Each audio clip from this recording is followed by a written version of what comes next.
जुड़ गई है रितु, क्योंकि ममता कुलकर्णी अब महामंडलेश्वर बन गई हैं किन्नर अखाड़े की। ऐसे में सवाल खूब उठ रहे हैं, क्या कह रहे हैं साधु संत?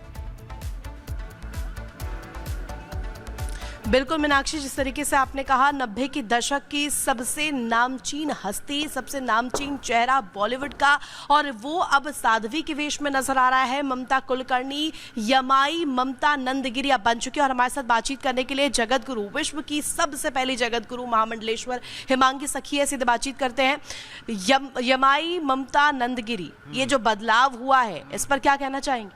मैं ये कहूँगी, कई सारे फिल्म जगत से लोग यहाँ आए कुंभ में, मैंने आज तक कभी किसी पे कोई कमेंट नहीं किया, कोई बात नहीं किया, मगर जहाँ तक ममता कुलकर्णी की बात आती है, यमाई ममता कुलकर्णी बन गई हैं अब, तो बड़ी अच्छी बात तो है, ये नहीं कहूँगी, मगर एक चीज़ है, समाज को आप कैसा गुरु दे रहे हैं वो भी तो वहाँ भी तो एक दृष्टिकोण हमें डालना चाहिए कि समाज को हम ऐसा गुरु दे रहे हैं जिस गुरु का बैकग्राउंड जो डी कंपनी के साथ रहा हो, जो ड्रग्स के आरोप में जेल में भी रह के आई हुई हो और अचानक से भारतवर्ष के अंदर प्रकट हो जाती है मुंबई में और फिर वीडियोस पे वीडियो वायरल करती है सोशल मीडिया पे ममता कुलकर्णी, और उसके बाद अचानक से मैं कहती हूँ कि कुंभ में प्रकट हो गई, अचानक से महामंडलेश्वर की उपाधि ले ली।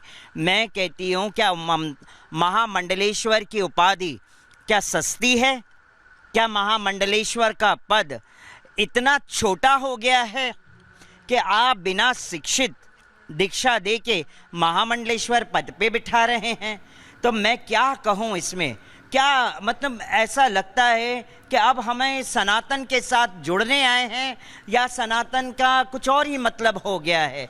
समाज को हमें एक ऐसा गुरु देना है, वो गुरु समाज के लिए उदाहरण का स्तोत्र हो, ना कि एक डी कंपनी के साथ जिनके संबंध रहे हो, और फिल्म जगत में डी कंपनी के साथ कई लोगों के संबंध रहे, मगर एक समय आया बॉम्ब ब्लास्ट हुए, सब पीछे बैक ऑफ हो गए, कोई किसी ने संबंध नहीं रखा। आप बात कर रही हैं, प्रयागराज से सीधे लाइव हैं, तो देखिए वहां पर अनोखी छटा जो है वो देखी जा रही है। बहुत बहुत शुक्रिया रितु हमारे साथ जुड़ने के लिए। आगे बढ़ते हैं और सैफ अली खान पर जो हमला हुआ है उसको लेकर बात करते हैं। इसी पर आपको दिखाएंगे सैफ पर हमला, क्या घर का झगड़ा?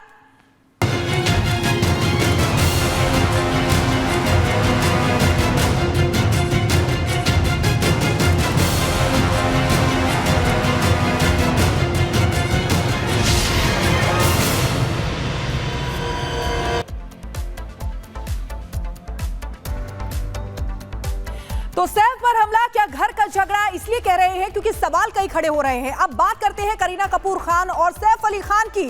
आशंका जताई जा रही थी कि सैफ पर जो हमला हुआ उसके पीछे कोई बड़ा राज है जिसे छिपाया जा रहा है। ये राज क्या है ये तो अभी तक नहीं खुलकर सामने आया है, लेकिन इस मामले में आज एक नया मोड़ जरूर आ गया है। जानकारी मिल रही है कि सैफ अली खान और करीना कपूर खान दोनों के बयान एक साथ मेल नहीं खा रहे हैं, यानी कि हमला कैसे हुआ इस बारे में सैफ अली खान कुछ अलग बता रहे हैं, जबकि उनकी पत्नी और फिल्म अभिनेत्री करीना कपूर खान कुछ अलग बयान दे रही हैं। दोनों क्या राज छिपा रहे हैं, अब बड़ा सवाल बन गया है। तो देखिए किस तरीके से इसी पर एक रिपोर्ट भी आपको दिखाते हैं।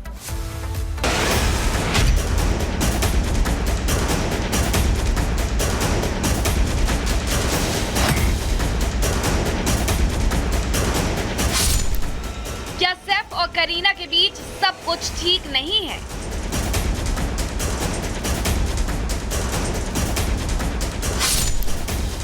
क्या करीना कपूर खान कुछ छिपा रही हैं?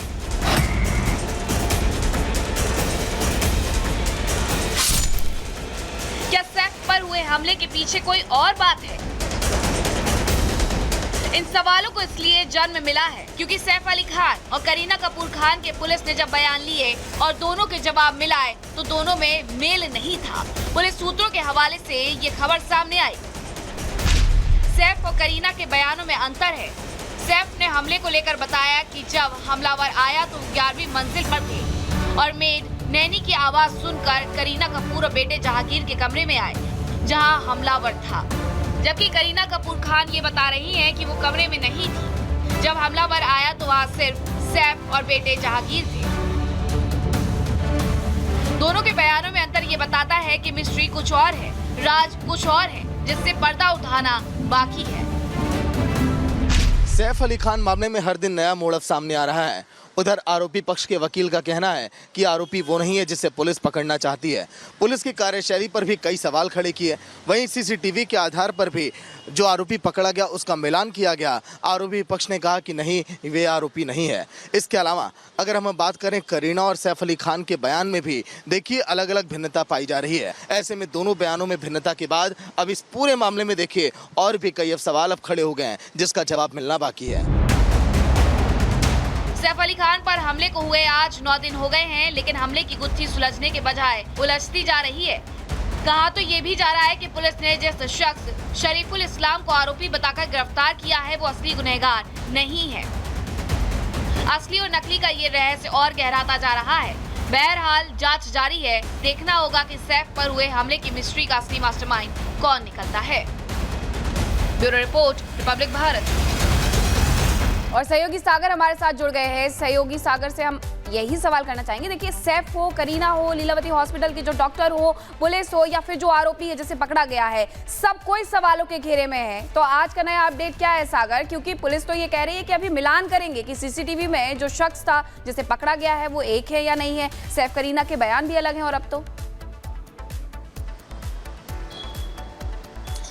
देखिए बिल्कुल मीनाक्षी, आरोपी को कंफर्म करने के लिए मुंबई पुलिस देखिए अब कहा जा रहा है कि अपने आखिरी मोड़ पर है। इसीलिए जो सैफ अली खान पर जब हमला किया गया था उस समय उन्होंने जो कपड़ा पहना था उस कपड़े को भी मुंबई पुलिस ले ली है और आरोपी के पास जो कपड़ा था जिस पर खून के धब्बे थे उन कपड़ों को भी लिया गया ताकि फॉरेंसिक लैब में इसकी पुष्टि हो। जो दोनों कपड़ों पर जो खून के धब्बे हैं वो एक ही शख्स यानी कि सैफ अली खान के हैं। सैफ अली खान अभी सतगुरु शरण अपार्टमेंट में ही देखिए इस समय रह रहे हैं। ये तस्वीर सतगुरु शरण की जहाँ पर सुबह से लगभग पुलिस 2 से 3 बार आ गई। इस मुंबई स्क्वाड की टीम भी पहुंची है, लगातार जांच रही है कि आखिर इस समय सुरक्षा व्यवस्था कैसी है सैफ अली खान के घर में।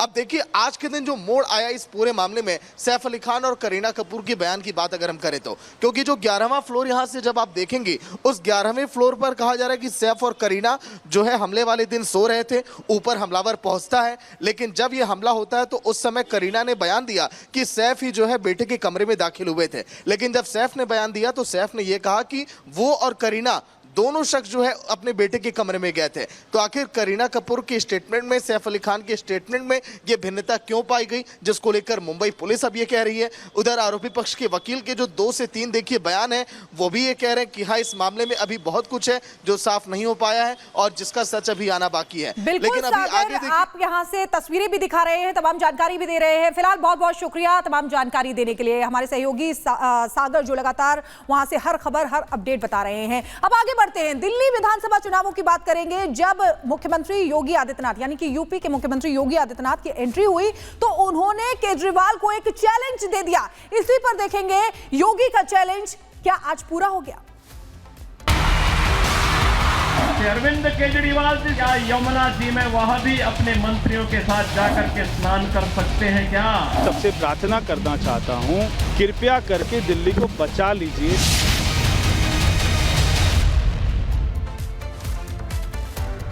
तो मुख्यमंत्री योगी आदित्यनाथ प्रयागराज पहुंचे हुए थे, संगम में स्नान किया था अपने 54 मंत्रियों के साथ और उसके बाद आए थे दिल्ली के चुनाव प्रचार में हुंकार भरने के लिए। और दिल्ली चुनाव प्रचार के दौरान उन्होंने केजरीवाल को एक चैलेंज दिया था कि आप में दम है तो यमुना में डुबकी लगा करके दिखाएं।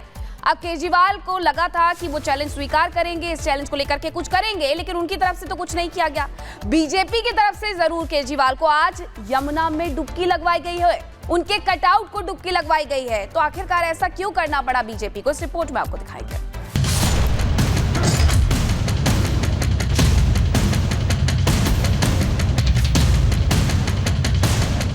अरविंद केजरीवाल जी से मैं पूछना चाहता हूं, क्या यमुना जी में वह भी अपने मंत्रियों के साथ जाकर के स्नान कर सकते हैं क्या?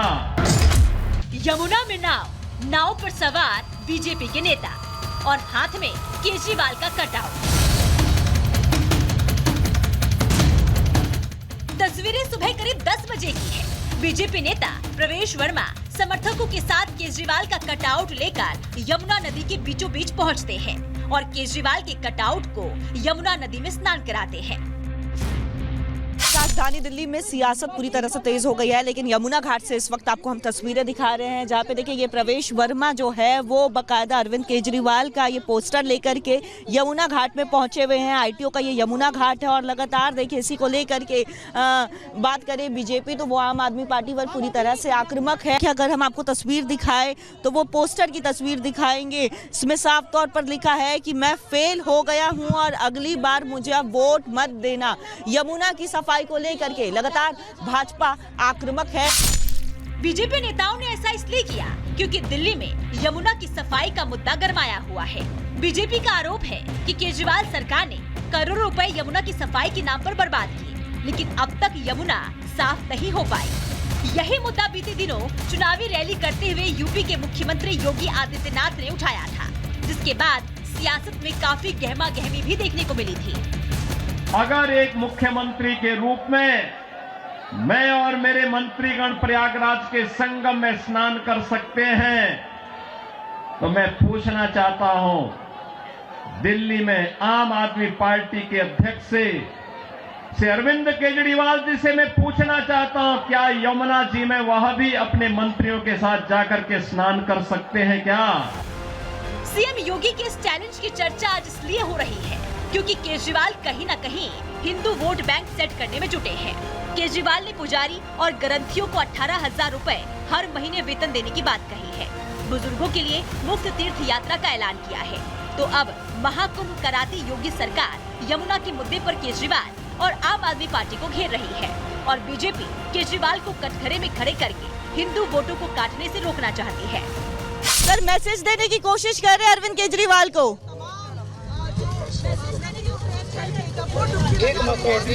मैं डुबकी लगाऊंगा और ऐसे गंदे पानी में कीचड़ वाले पानी में केजरीवाल तो डुबकी नहीं लगाता। यहाँ पे सारे पूर्वांचल के भाई बहनों को छठ पर्व यहाँ पर मनाने के लिए मजबूर होना पड़ता है। तो मैं सारे पूर्वांचल के भाई बहनों को कहना चाहता हूँ, अरविंद केजरीवाल को बिल्कुल वोट मत डालिए क्योंकि वो आपकी यमुना मैया को साफ नहीं कर पाए। महाकुंभ लगे 12 दिन बीत चुके हैं। महाकुंभ में निसंदेह दिल्ली के लोग भी जाकर आए होंगे और इसलिए बीजेपी अब त्रिवेणी संगम और महाकुंभ की भव्यता दिखाकर केजरीवाल को घेर रही है। बीजेपी और सीएम योगी ने ये बताने की कोशिश की है कि केजरीवाल 10 साल से सत्ता में है, लेकिन केजरीवाल ने यमुना की सफाई के लिए कुछ नहीं किया। कुल मिलाकर कहें तो दिल्ली में हिंदुत्व का टेस्ट है, लेकिन यमुना पर होती सियासत में यमुना मैया किसका बेड़ा पार करती है और कौन गोते लगाता है, ये तो 8 फरवरी को पता चलेगा जब चुनाव का रिजल्ट आएगा। Bureau report, Republic Bharat.